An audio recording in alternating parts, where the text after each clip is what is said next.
आदमी ने कार की खिड़की नीचे की और हाथ बाहर निकाला, यह जानने के लिए कि वह कितनी गहराई तक दफन है। हालांकि जैसे ही उसने हाथ बाहर निकाला, धरती कार के अंदर आने लगी। उसके पास खिड़की बंद करने के अलावा कोई चारा नहीं था, जबकि वह मिट्टी की नमी सहन कर रहा था। सौभाग्य से सब कुछ ठीक लग रहा था, जब तक कि वह पीछे नहीं झुका और कार की सनरूफ टूट गई।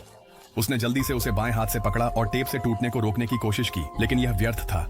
कोई और विकल्प न होने पर आदमी ने स्टीयरिंग लॉक को पकड़ा और उसे सनरूफ के केंद्र में रखा। अंततः इसे और अधिक टूटने से रोकने में सफल रहा। राहत महसूस करते हुए आदमी ने एक बोतल मिनरल वाटर ली और उसे पूरी तरह से पी लिया, केवल अंत में यह महसूस करते हुए कि यह कार में पानी का आखिरी स्रोत था।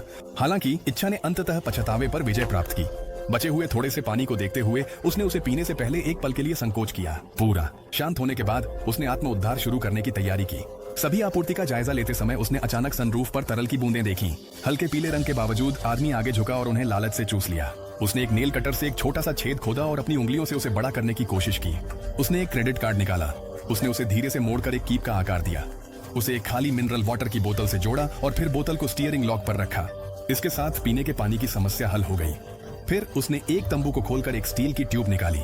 बोतल को सावधानी पूर्वक हटाते हुए उसने छेद को और बड़ा किया और ट्यूब को ऊपर की ओर धकेला। हालांकि ऐसा लग रहा था कि वहां एक चट्टान थी और वह इसे और अधिक नहीं धकेल सका, यहाँ तक कि इससे एक तेज पानी की धारा भी बाहर निकल आई। उसने छेद को अखबार से ढक दिया ताकि अधिक प्रभावी ढंग से जांच कर सके। उसने एक बोतल के ढक्कन को छेदा, उसे एक रस्सी से मजबूती से बांधा और उसे एक पतली स्टील की ट्यूब से गुजारा।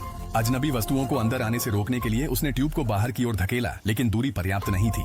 वह केवल 2 ट्यूबों को टेप से जोड़ सका और जैसे जैसे दूरी बढ़ती गई जोर से धकेलता रहा। घर्षण भी बढ़ रहा था, यहाँ तक कि अपनी पूरी ताकत का उपयोग करते हुए वह केवल कुछ सेंटीमीटर ही आगे बढ़ सका। निराश होकर उसने एक हाइड्रोलिक जैक निकाला, जिससे उसे काफी मेहनत बच गई, लेकिन जैक अपनी सीमा तक पहुंच गया। कोई और विकल्प न होने पर उसे फिर से व्यक्तिगत रूप से हस्तक्षेप करना पड़ा। उसने अपनी पीठ पर एक कंबल रखा और जोर से धक्का दिया। अंततः ट्यूब को बाहर निकालने में सफल रहा। उसने ट्यूब के माध्यम से देखा, लेकिन सब कुछ पूरी तरह से अंधेरा था। फिर उसने एक तार के हुक को सीधा किया और उसे ऊपर की ओर धकेला। एक क्लिक की आवाज आई, जैसे वास्तव में कोई चमत्कार हुआ हो। आदमी ने गहरी सांस ली और बिना रुके प्रार्थना की। और वास्तव में जब उसने ट्यूब के माध्यम से देखा तो उसे सूर्य की रोशनी की एक झलक दिखाई दी। आदमी खुशी से भर गया। उसने एक स्ट्रॉ जोड़ा और ताजगी भरी हवा के कुछ घूंट लेने के लिए लालायित हो गया।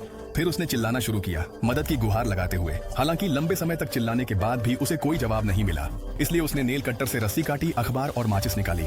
और जब वह चिल्ला रहा था उसने लोहे की ट्यूब को जलाया। कागज जलाते समय वह उम्मीद कर रहा था कि कोई धुआं देखेगा और उसे बचाने आएगा, लेकिन एक बंद जगह में आग जलाना वह घातक गलती थी जो उसने की।